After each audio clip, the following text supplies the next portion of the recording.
say something today, and it's just on my mind. You know, I've been doing a lot of work up here in the Huset's Speedway, Knoxville area. We just had our fire issue with Carson Macedo last week, and luckily for myself, I was able to make some pretty good buddies down there with the Knoxville Fire Safety Crew. We made some pretty nice projects and things of the sort. But something I did want to say today is I think that the biggest story in sprint car racing in 2023, a lot of people would assume I would say, oh, the Huset's High Banks Nationals, or Eldora Million. Obviously, Eldora Million should be the biggest story race situation of 2023. Maybe you could even say the High Limit and Kyle Larson's expansion series with Brad Sweet. That's huge news. But I'll tell you what, I think that one of the biggest stories in sprint car racing in 2023 is the situation I have been covering, and the reason I have covered and dedicated to covering it in 2023. And that is the situation up at Huset's with the Brant O'Banion team, father and son team. They have been home building a 410 sprint car motor over the last 6 months that they believe is going to give them the horsepower that I'm seeing they're lacking. A lot of people could see it, and the guys got some damn skill. They got Danny Lasowski in here helping them out. And I watched the qualifying from the GoPros over the last few weeks. And it's wide open, holding the wheels. Perfect, car's not bobbling. It's set up right. And it's 20th out of 24. So they have built this motor over the last 6 months.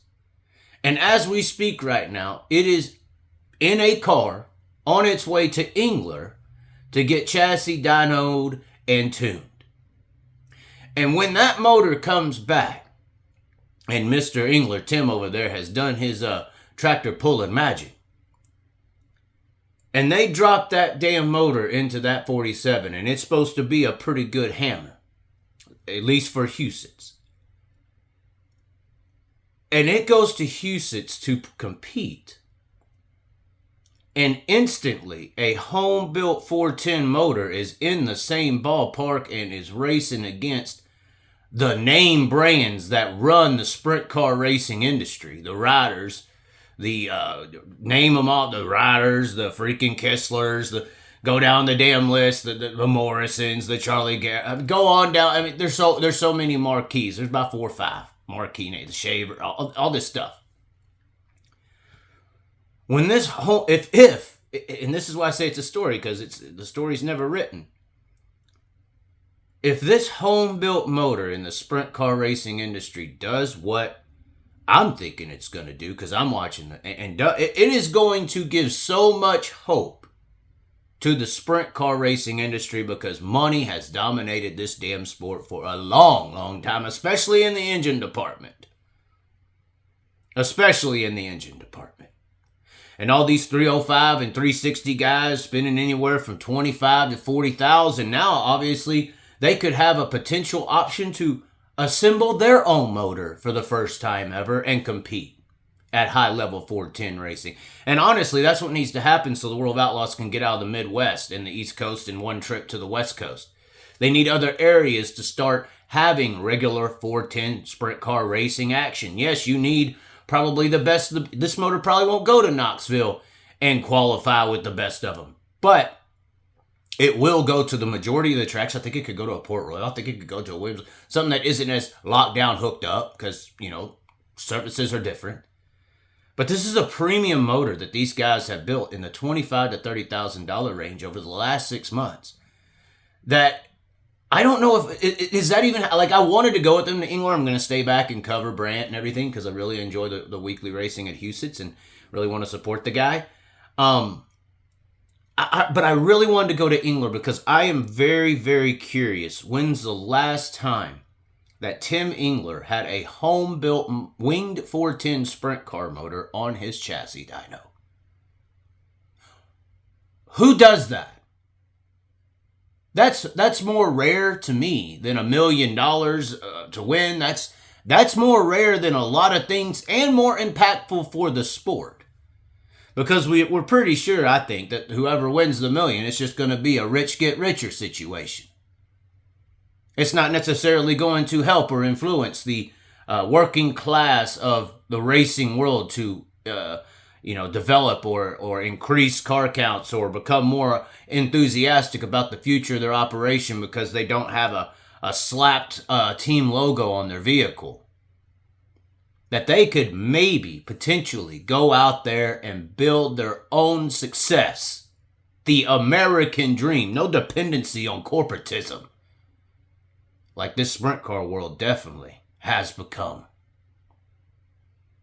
But anyways, ladies and gentlemen, that's what I believe is the biggest story in sprint car racing in 2023. Is a little team who has acquired Danny Lasowski to help set up their car and has also spent 6 months building a home-built engine that is a thumper from all systems go of looking at it and what they got in that damn thing. But they assembled it themselves, they did it themselves, and they're trying to put themselves up to the front all on their damn own. And to me, that's just rare. That is just not happening. That's almost as rare as the Chaz. We all know how rare that is. I'm out here running around doing it all on my own as well. So maybe that's why I like it as well. It's a common goal or common situation. Trying to build and make it on your own. So, anyways, keep an eye out. It's not gonna be ready for Houston's High Banks. Unfortunately, they're not gonna have it in. Then there's some early entry fees. They weren't sure if the motor would be ready. They kind of got some last minute parts and didn't even think they were good. I believe the entry is already too late to even enter the High Banks Nationals for the team.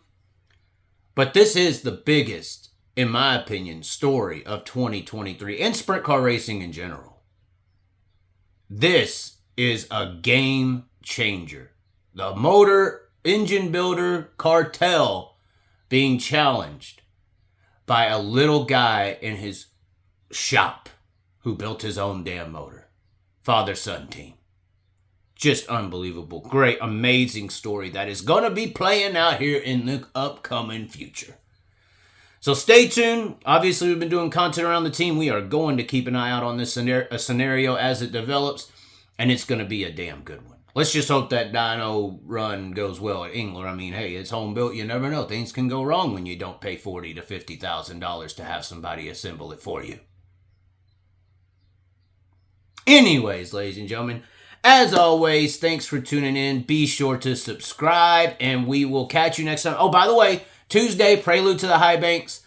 We'll be at Thunder Roads of Sioux Falls, go-karting it around, talking to people, doing some stuff, and it's going to be fun. I'll have my Chaz helmet out there. We're going to have a good old time. My birthday is Wednesday. We might, take Tuesday into the midnights and have some type of birthday celebration. But anyway, stay tuned for that. As always, once again, be sure to subscribe, and we will catch you next time here on Long Live the Chaz. Thanks for tuning in to all of the creations we have made, and I'm telling you, buddy, we got some good creations coming in the future. Catch you next time. This is how we ride. This is how we do.